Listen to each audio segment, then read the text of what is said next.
मेदिनीनगर पलामू जिला के गृह रक्षक कार्यालय में प्रेस कॉन्फ्रेंस कर गृह रक्षा जिला समादेष्टा के द्वारा बताया गया कि पूर्व में तत्कालीन महानिदेशक शाह महासमाधि स्टार अनिल पाल्टा के द्वारा स्थायी अनुच्छेद संख्या 824 के आलोक में गृह रक्षा का नामांकन उपायुक्त की अध्यक्षता में गठित जिला चयन समिति द्वारा होगी, जिसमें गृह रक्षा वाहिनी के जिला समादेष्टा सदस्य एवं पुलिस अधीक्षक सचिव होंगे। नामांकन की प्रतिक्रिया महासमादेष्टा झारखंड गृह रक्षा वाहिनी के नियंत्रण में होगी।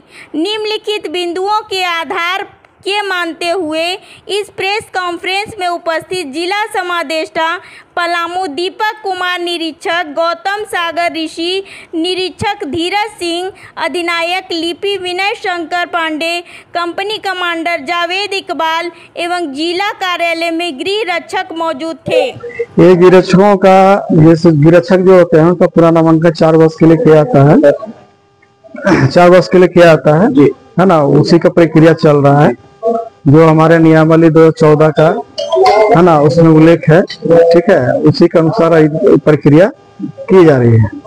ये बताइए कि 4 वर्ष का जो नामांकन होता है तो समयावधि क्या होता है? 4 वर्ष का जो अवधि होती है 4 वर्ष ही होती है, और उसका जो रिटायरमेंट सेवानिवृत्ति का जो तिथि होता है 60 वर्ष का होता है। लेकिन 4 वर्ष का अभी वर्तमान में जो हमारे डीजी साहब हैं वो उनके निर्देश दिया गया है कि आप 4 साल पूर्ण होने से पहले आप 6 महीना पहले प्रक्रिया इसको ला सकते हैं, ताकि कोई भी गृह रक्षक बॉन्ड से वंचित ना रह सके। क्योंकि बहुत सारा समस्या देखने को मिलता है कि सभी गृह रक्षकों यहाँ आने की पर्याप्त ड्यूटी नहीं होती है। बहुत से गृह रक्षक इधर अपना आने के कार्य में रहते हैं जो इससे वंचित भी रह सकते हैं। इसलिए हम लोग 6 माह पूर्व इसको वर्तमान डीजी के निर्देश मौखिक निर्देशानुसार करने का निर्देश प्राप्त है। ये रक्षक को नामांकन करने पुनर्नामांकन करने के लिए क्या क्या दस्तावेज को देना पड़ता है?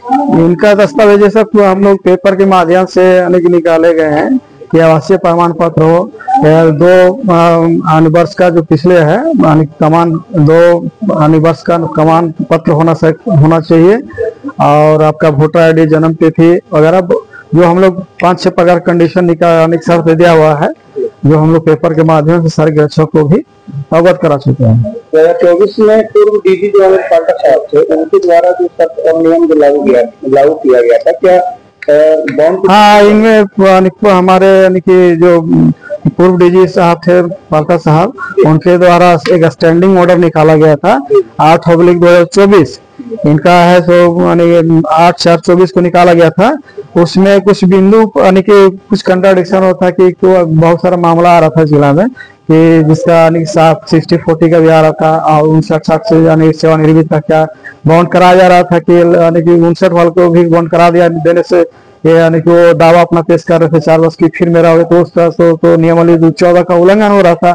इनके द्वारा कुछ स्टैंडिंग ऑर्डर में स्पष्ट किया गया है जो निम्नलिखित बिंदु है, जिसे इनमें दिया कि संबंधित रक्षक के ऊपर किसी तरह का आरोप हो तो वो समिति जो हमारा बना हुआ है, जिसमें अध्यक्ष हमारे जिला के होते हैं, डीसी साहब, डीसी मैम होती है यहाँ पे पलामू में, और डीसी ही होते हैं, और एसपी आपके सचिव होते हैं, और सचिव हमारे जिला समादेष्टा सदस्य में आपके होते हैं, एसपी महोदय होते हैं।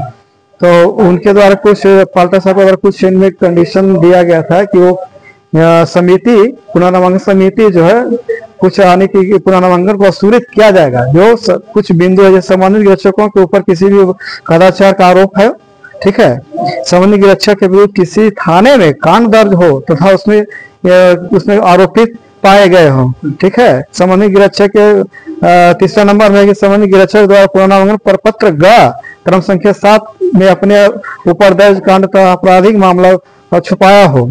4th में है कि पुलिस चरित्र सत्यापन में दोषी पाया गया हो, इसी का हम लोग सर्टिफिकेट भेजते हैं सत्यापन। कितना है सर वो गाह किया है पुलिस गाह है, तो उसमें वेरिफिकेशन अगर कहीं पुलिस अगर वेरिफिकेशन होता है किसी तरह का उस पर है आरोप है, तो उसको भी हम लोग अस्वीकृत बोर्ड कर सकती है। ये सब दिया हुआ है। पुलिस चरित्र सत्यापन दोषी पाया गया हो, शारीरिक रूप से अच्छा अस्वस्थ होने की स्थिति में भी हम लोग कर सकते हैं। उम्र सीमा 57 वर्ष से अधिक होने की स्थिति में ये बॉन्ड नहीं होगा। ठीक है, उसको